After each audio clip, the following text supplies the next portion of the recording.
Hello students, आप सभी का स्वागत है ताप्ती स्टडी क्लासेस चैनल पे। तो आज मैं आपको कक्षा 11वीं केमिस्ट्री यानी रसायन शास्त्र के चैप्टर सेकंड परमाणु संरचना के सारे वस्तुनिष्ठ प्रश्न बताने वाली हूँ।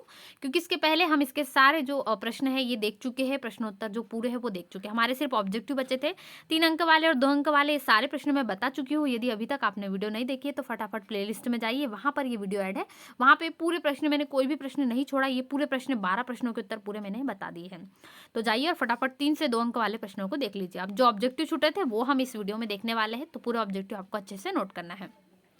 साथ ही अध्याय 1 के हमारे जो कुछ 1 या 2 ऑब्जेक्टिव छूटे थे वो भी हम देख लेंगे। तो फटाफट वीडियो को लाइक कर दीजिए, वीडियो को अपने दोस्तों के साथ शेयर कर दीजिए और चैनल पे नए हो तो चैनल को सब्सक्राइब कर लीजिए, क्योंकि यहाँ पर प्रश्न बैंक के सभी विषयों के सॉल्यूशन आपको मिलने वाले हैं।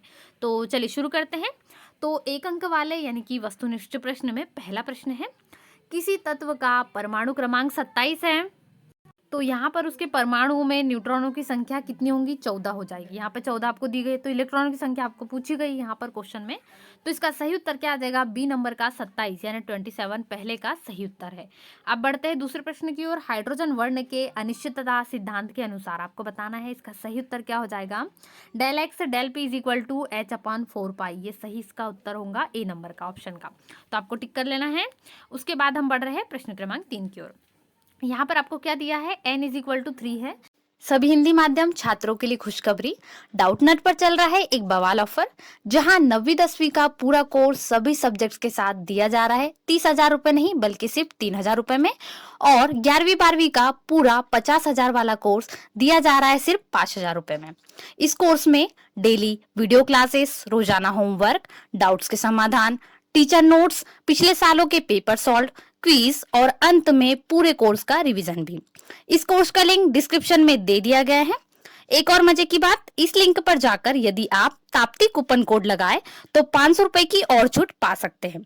तो देरी किस बात की बच्चों, अभी जाओ ये कोर्स खरीदो और इस बवाल ऑफर का फायदा उठाओ। ये सही इसका उत्तर होगा ए नंबर का ऑप्शन का। तो आपको टिक कर लेना है। उसके बाद हम बढ़ रहे हैं प्रश्न क्रमांक 3 की ओर। यहाँ पर आपको क्या दिया है? n इज इक्वल टू 3 है। इसके मान के लिए यहाँ पर आपको l के मान होंगे। यहाँ पर आपको 1 दिया है, ये गलत है। यहाँ पर l के मान होंगे, क्योंकि जो चुंबकीय क्वांटम संख्या होती है उसके आधार पे आपको दिए गए सारे क्वांटम संख्याओं के मान यहाँ पर दिए गए। चारों क्वांटम संख्या होती है। इसके हम उत्तर देख चुके हैं, आप चाहे तो वो वीडियो देख सकते हैं। सबसे पहले वो क्वेश्चन आंसर को कंप्लीट कर लीजिए, उसके बाद ऑब्जेक्टिव आपके फटाफट कंप्लीट हो जाएंगे। तो यहाँ पर आपको आंसर पूछेगा l के मान कितने होंगे, तो यहाँ पर इसको पहले करेक्ट कर लेना आपको। तो सही उत्तर होगा 0, 1 और 2 इसके सही उत्तर हो गए। अब मैं प्रश्न क्रमांक 4 की ओर बढ़ रही हूँ। यहाँ पर आपको प्रश्न क्रमांक 4 दिया है, एफ उपकोष में कक्षाओं की संख्या होंगी कितनी? कक्षाओं जो होंगी उसकी संख्या होंगी। एफ उपकोष में पूछा, जैसे कि एस पी डी, ये 4 उपकोष होते हैं एस पी डी एफ। तो यहाँ से आपको बताना है। तो इसका सही उत्तर क्या होगा? यहाँ पर डी नंबर का 7 सही उत्तर हो जाएगा आपका।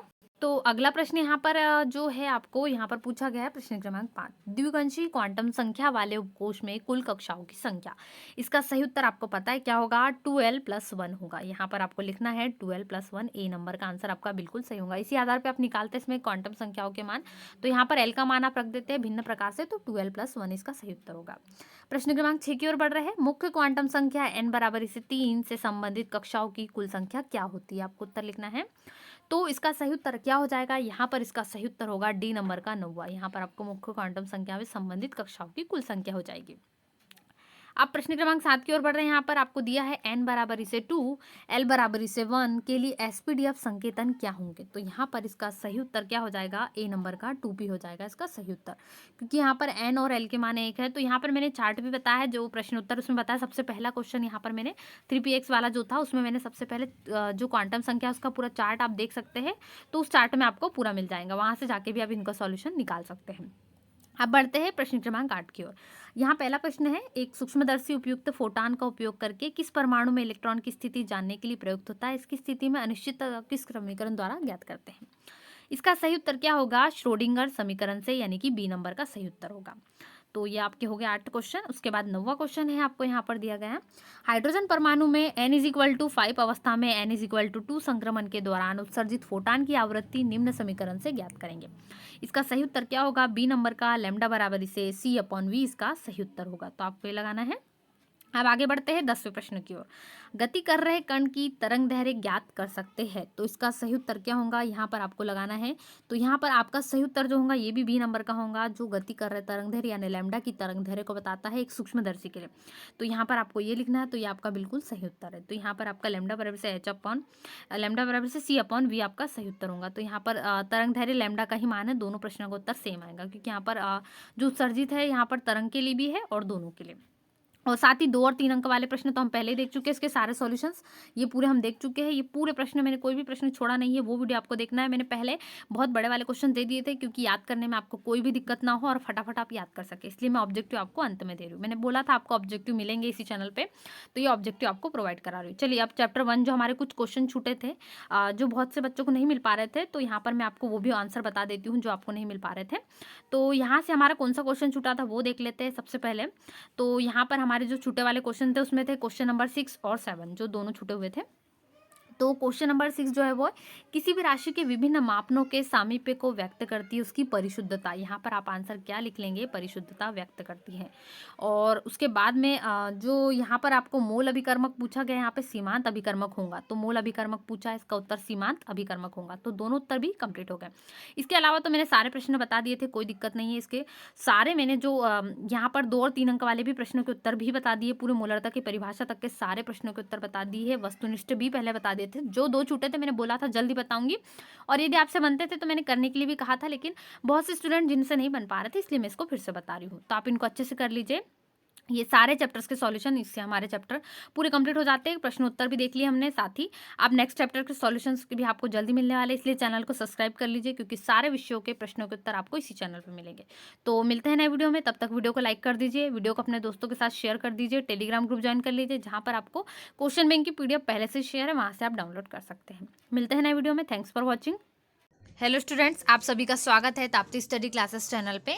तो आज मैं आपको कक्षा 11वीं केमिस्ट्री के प्रश्न बैंक का जो आपका यूनिट 2 है, चैप्टर 2 परमाणु संरचना, उसके सारे प्रश्नों के उत्तर बताने वाली हूँ। तो आपको वीडियो को अंत तक देखना है, साथ ही इसके वस्तुनिष्ठ प्रश्न भी मैं आपको बताऊंगी। तो आपको चैनल पर बने रहना है, क्योंकि यहाँ पर आपको जो है लघुत्तरी प्रश्नों को याद करने में बहुत टाइम लगता है, ऑब्जेक्टिव आप जल्दी याद कर लेते हैं।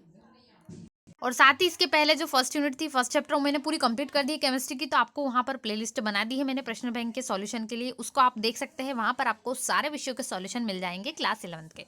तो जो ऑब्जेक्टिव है वो भी मैं आपको बताऊंगी। तो आपको पहले सबसे पहले ये क्वेश्चंस को कंप्लीट करना है, जो क्वेश्चंस मैं आपको बता रही हूँ चैप्टर 2 परमाणु संरचना के। तो चलिए शुरू करते हैं। और यदि आप चैनल पर नए हो तो चैनल को जरूर सब्सक्राइब करें, वीडियो को लाइक करें, अपने दोस्तों के साथ वीडियो को शेयर करना बिल्कुल भी ना भूलें। और साथ ही सारी PDF के लिए आपको टेलीग्राम ग्रुप भी ज्वाइन कर लेना है। तो पहला क्वेश्चन है, एक इलेक्ट्रॉन 3px में, इसके लिए तीनों क्वांटम संख्या के आपको मान लिखना है। तो देखिए 3px आपको दिया है, तो अब यहाँ से आपको क्या समझ में आ रहा है, n की वैल्यू भी दी गई है, n इज इक्वल टू कितनी 3, l इज इक्वल टू कितना दिया है 1, और साथ ही m इज इक्वल टू -1। तो यहाँ पर आप फाइंड आउट कर लेंगे। यहाँ पर मैं आपको जो चार्ट बता रही हूँ बहुत इंपॉर्टेंट है, सारे ही आपको वैल्यूज के लिए काम आएगा। तो यहाँ से n का मान कितना दिया गया है 3, देख लीजिए आपको n का मान 3 दिया गया है, साथ ही l का मान आपको कितना कहा गया है, l का मान आपको यहाँ पर 1 कहा है, और m का ऋण 1, मतलब यहाँ पर आपकी वैल्यू क्या हो जाएगी, इस प्रकार से फाइंड आउट हो जाएगी।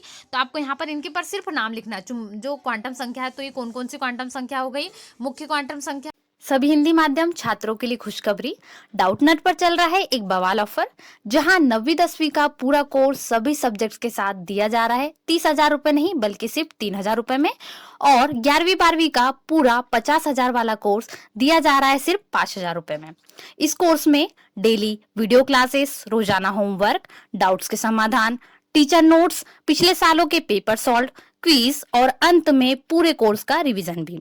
इस कोर्स का लिंक डिस्क्रिप्शन में दे दिया गया है। एक और मजे की बात, इस लिंक पर जाकर यदि आप ताप्ती कूपन कोड लगाए तो 500 रुपए की और छूट पा सकते हैं। तो देरी किस बात की बच्चों, अभी जाओ ये कोर्स खरीदो और इस बवाल ऑफर का फायदा उठाओ। फाइंड आउट कर लेंगे। यहाँ पर मैं आपको जो चार्ट बता रही हूँ बहुत इंपॉर्टेंट है, सारे ही आपको वैल्यूज के लिए काम आएगा। तो यहाँ से n का मान कितना दिया गया है 3, देख लीजिए आपको n का मान 3 दिया गया है, साथ ही l का मान आपको कितना कहा गया है, l का मान आपको यहाँ पर 1 कहा है, और m का ऋण 1, मतलब यहाँ पर आपकी वैल्यू क्या हो जाएगी, इस प्रकार से फाइंड आउट हो जाएगी। तो आपको यहाँ पर इनके पर सिर्फ नाम लिखना है, जो क्वांटम संख्या है। तो ये कौन कौन सी क्वांटम संख्या हो गई, मुख्य क्वांटम संख्या, द्विगंशी क्वांटम संख्या, और साथ ही चुंबकीय क्वांटम संख्या। इतनी आपको 3 क्वांटम संख्या दी गई, तो तीनों के नाम लिख दीजिए उत्तर में। ये आपका उत्तर हो गया पहले प्रश्न का। उसके बाद दूसरा प्रश्न है, यदि किसी परमाणु में 32 इलेक्ट्रॉन है, 32 इलेक्ट्रॉन, तो कितने इलेक्ट्रॉन के लिए s का मान -1/2 होगा, वो देख लेते हैं। तो तो यहाँ पर इसका उत्तर क्या हो जाएगा, 32 इलेक्ट्रॉन में से केवल 16 इलेक्ट्रॉन के लिए एस का मान कितना होगा, -1/2। आप जानते हैं एस का मान क्या होता है, +-1/2 के अकॉर्डिंग होता है। तो इसी आधार पे यहाँ पर 16 इलेक्ट्रॉन के लिए एस का मान कितना होगा, ऋण 1/2 होगा। चलिए अगला प्रश्न देख लेते हैं। हाइड्रोजन रेखीय स्पेक्ट्रम में प्रदत्त किसी श्रृंखलाओं के आपको नाम लिखना है। अगले प्रश्न में जो हाइड्रोजन स्पेक्ट्रम है उसमें प्रदत्त या प्राप्त श्रृंखलाएं के आपको सिर्फ नाम लिखना है, लेकिन यदि आप ये लिखते हैं तो आपका सारे यहाँ पर डाउट्स भी क्लियर हो जाते हैं और साथ ही आपको वैल्यू के लिए फाउंड आउट करना अच्छा रहता है। तो आप पूरे नाम लिख लीजिए श्रेणी के, लाइमन, बामर, पाश्चन, ब्रेकेट और फूड। ये पांचों श्रेणियों के नाम आपको अच्छे से यहाँ पर लिख देना है। ये क्वेश्चन आपका इससे क्या हो जाएगा, कंप्लीट हो जाएगा। उसके बाद में अगले प्रश्न का सॉल्यूशन देख लेते हैं। अगले प्रश्न में आपको पाउली का अपवर्जन नियम लिखना है। तो पाउली का अपवर्जन नियम क्या होता है, यहाँ पर इस प्रकार से आपको लिखना है। पाउली का अपवर्जन नियम के अनुसार पूरा पाउली का अपवर्जन नियम लिख लेंगे। तो यहाँ पर पूरा डिटेलिंग यदि आपको देना चाहते हैं तो वो भी दे सकते हैं कि कब 1925 में इन्होंने 1925 में ये सिद्धांत प्रतिपादित किया। इस सिद्धांत को क्या कहा जाता है, पाउली का अपवर्जन नियम कहा जाता है।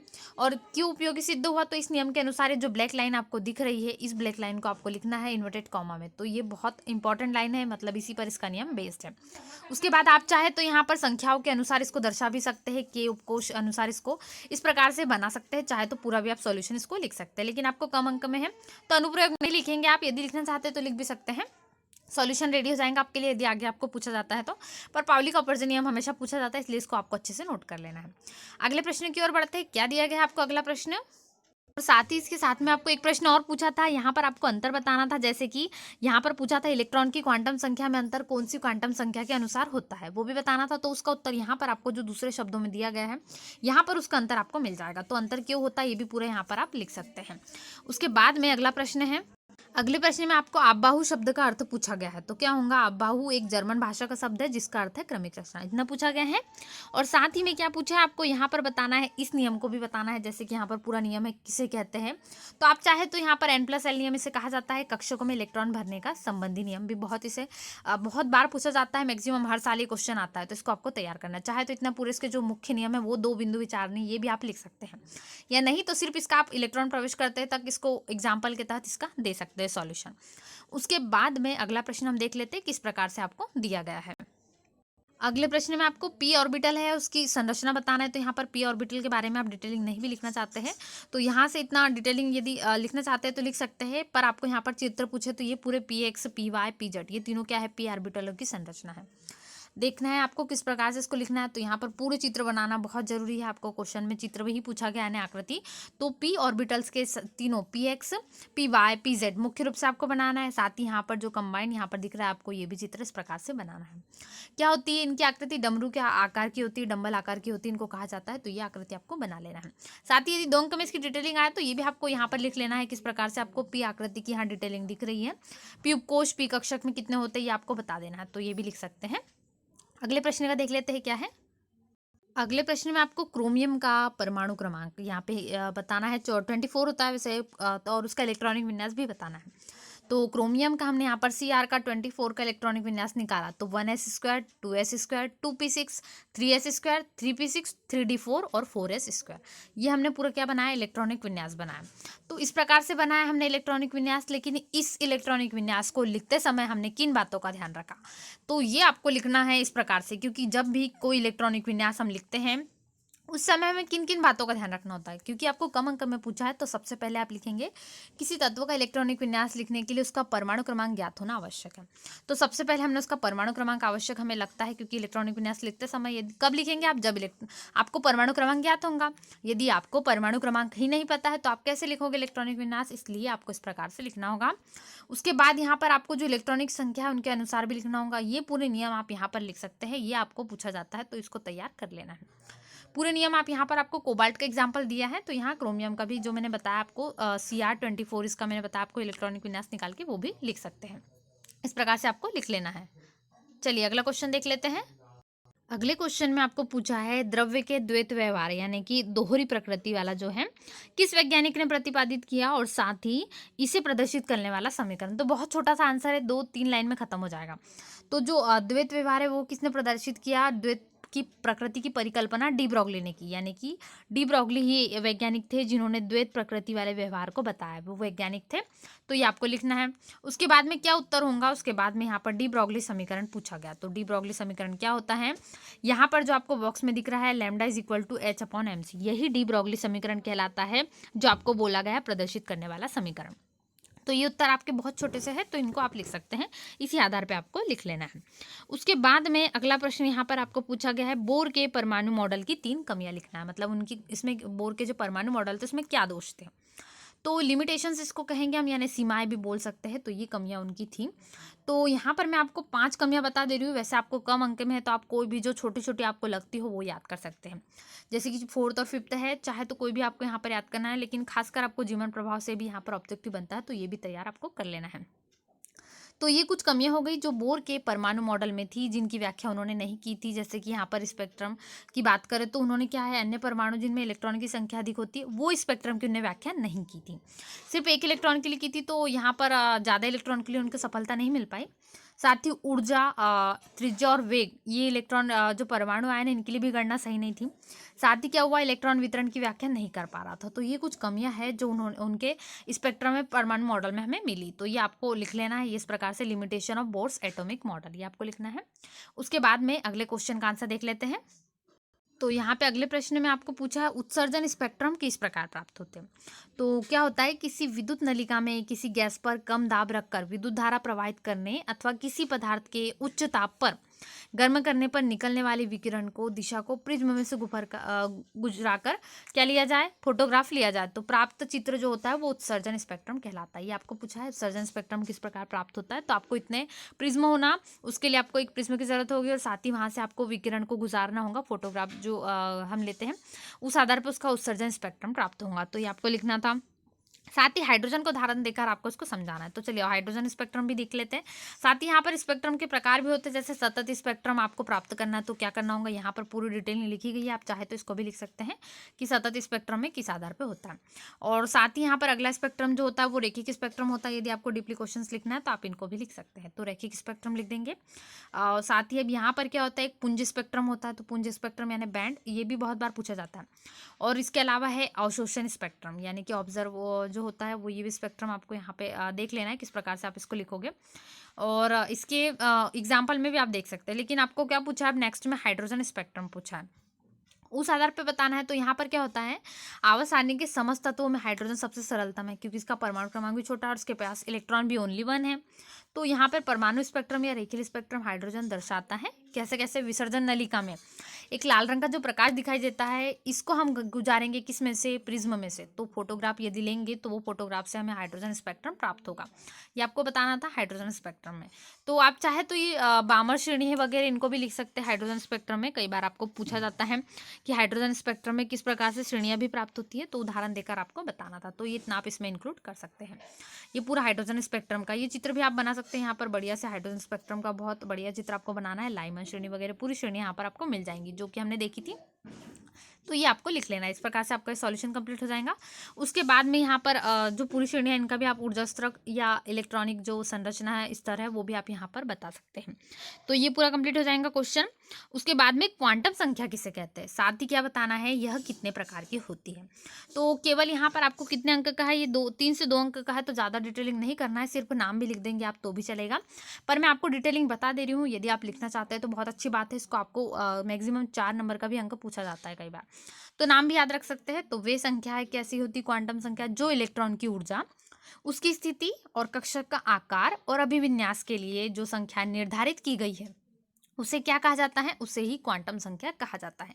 प्रकार क्या क्या होते हैं, एक तो मुख्य क्वांटम संख्या, द्विगंशी क्वांटम संख्या। मुख्य यानी क्या होता है, प्रिंसिपल क्वांटम नंबर। साथ ही द्विगंशी यानी एजीम्यूटल क्वांटम नंबर, ये आपको कर लेना है। उसके बाद में यहाँ पर जो तीसरा प्रकार है वो होता है चुंबकीय यानी कि मैग्नेटिक क्वांटम नंबर। उसके बाद में चक्रम, यहाँ चक्रण यानी कि स्पाइनिंग क्वांटम नंबर्स, इस प्रकार से लिख लेना है। तो चाहे तो मुख्य क्वांटम संख्या डिटेलिंग यहाँ पर है, अधिकतम इलेक्ट्रॉन वगैरह, ये आपको चारों टाइप्स की क्वांटम संख्याओं के चारों टाइप्स आप लिखना चाहते हैं, जो मैंने फर्स्ट क्वेश्चन में भी आपको बता दी है, तो वो भी लिख सकते हैं। या आप ये ऐसी डिटेलिंग करना चाहते हैं जैसे कि यहाँ पर मैंने एन के मानों के लिए भी बता दिया है, तो यहाँ से भी क्वेश्चन तैयार होते बनते हैं। जैसे 32 इलेक्ट्रॉन वाला क्वेश्चन आपको आया है, तो ये चित्र भी आप बना सकते हैं।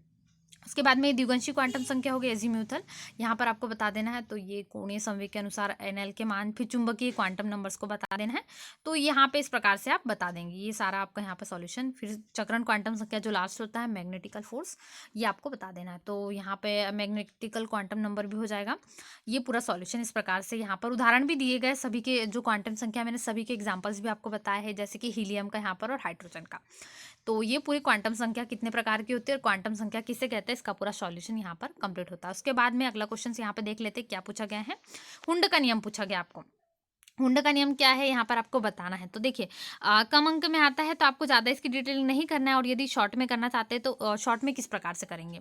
तो जो हुंड का नियम यहाँ पर आपको पूछा गया है, इसको आपको इस प्रकार से लिखना है। जैसे कि हुंड का नियम है, तो सबसे पहले आपको पॉइंट ये होना चाहिए कि जो यहाँ पर है उपकोष, इसमें पूरा आपको जो अंडरलाइन दिख रहा है, ये पॉइंट आपको इंक्लूड करना बहुत जरूरी है, क्योंकि यहाँ पर समान ऊर्जा वाले कक्षक होते हैं। तो किस आधार पर आप हुंड का नियम बताएंगे, तो पहला पॉइंट के आधार पर इलेक्ट्रॉन की प्रवृत्ति, या फिर यदि शॉर्ट में लिखना ही चाहते हैं 2 अंक में, यदि आपको अच्छे से नहीं याद आ पा रहा है, तो जो ब्लैक अंडरलाइन दिख रहा है आपको, ये अंडरलाइन वाला पूरा आपको पोर्शन लिखना होगा। जैसे कि इसमें एक इलेक्ट्रॉन चला जाता है, इस नियम के अनुसार यहाँ पर जो आपको चालू बताना है कि समान ऊर्जा में क्या होता है, कक्षकों में इलेक्ट्रॉन प्रकार इस प्रकार भरते हैं कि पहले वो रिक्त कक्षकों में प्रवेश करे, मतलब जो खाली है पहले उसमें जाना चाहिए, फिर आंशिक रूप से भरे हुए, जो आधे भरे हुए उनमें जाना चाहिए। फिर क्या होगा, इससे क्या होगा, अथवा किसी भी उपकोष में इलेक्ट्रॉन तब तक जोड़े नहीं बनते जब तक कि क्या हो, इस उपकोष के समस्त कक्षकों में एक एक इलेक्ट्रॉन नहीं चला जाता। तो भरने का क्रम आपको भी पता है। सबसे पहले हम क्या करते हैं, हम क्लॉकवाइज और एंटी क्लॉकवाइज बराबरी से इलेक्ट्रॉन का बराबर जो इलेक्ट्रॉनों को भरने का प्रक्रिया क्या होती है, इस आधार पर करते हैं। तो ये पूरा आपको इस प्रकार से कर लेना, हुंड का नियम शॉर्ट में आपको अच्छे से लिख लेना, तो इस पे आपको नंबर अच्छे मिल सकते हैं। तो इस प्रकार से हमने कक्षा 11वीं का पूरा सॉल्यूशन देखा, यूनिट 2 का, मतलब परमाणु संरचना का चैप्टर 2 जो है। इसके साथ ही आपको ऑब्जेक्टिव का सॉल्यूशन भी जल्द से जल्द मिलेगा, क्योंकि आपको ऑब्जेक्टिव बहुत जल्दी भी याद हो जाते हैं, तो उसके लिए आपको टेंशन नहीं लेना। मैं इस जरूर प्रोवाइड कराऊंगी ऑब्जेक्टिव, तो आपको पूरे प्रोवाइड कराऊंगी पूरे चैप्टर्स के। सबसे पहले हम ये दीर्घ वगैरह देख लेते हैं, क्योंकि इस क्वेश्चंस को याद करने में आपको थोड़ा टाइम भी लगता है और जल्दी से आपको लिखना भी होता है, तो इतना सारा आपको इकट्ठे नहीं हो पाएंगे। ऑब्जेक्टिव को क्या है, आप सिर्फ 10 मिनट में लिख सकते हो, कोई दिक्कत नहीं है, फटाफट मैं उसको जल्द ही प्रोवाइड कर दूंगी। तब तक आपको चैनल पर बने रहना है, पूरा ऑब्जेक्टिव आपको इसी चैनल पर मिलेंगे। और साथ ही इसके आगे के चैप्टर्स का आप सॉल्यूशन चाहते हैं, तो आपको सबसे पहले चैनल को सब्सक्राइब करना होगा, ताकि आपको आने वाले सारे चैप्टर्स के सारे विषयों के कक्षा 11वीं के सॉल्यूशन मिल सके। तो चैनल को सब्सक्राइब कर लीजिए, ताकि सभी सॉल्यूशन आपको फटाफट प्रोवाइड हो सके। साथ ही चैनल पे नए हो तो चैनल को जरूर सब्सक्राइब करें, वीडियो को लाइक करें, अपने दोस्तों के साथ वीडियो को शेयर करना बिल्कुल भी ना भूलें। और सारे विषयों की पीडीएफ के लिए आपको टेलीग्राम ग्रुप भी ज्वाइन कर लेना है, जहां पर आपको सभी विषयों की पीडीएफ मिलते रहती है। क्वेश्चन बैंक की भी मैंने सारी शेयर की हुई है पीडीएफ, वहां से भी आप डाउनलोड कर सकते हैं। तो मिलते हैं नए वीडियो में, तब तक वीडियो को लाइक करें, अपने दोस्तों के साथ वीडियो को शेयर करना बिल्कुल भी ना भूलें। Thanks for watching.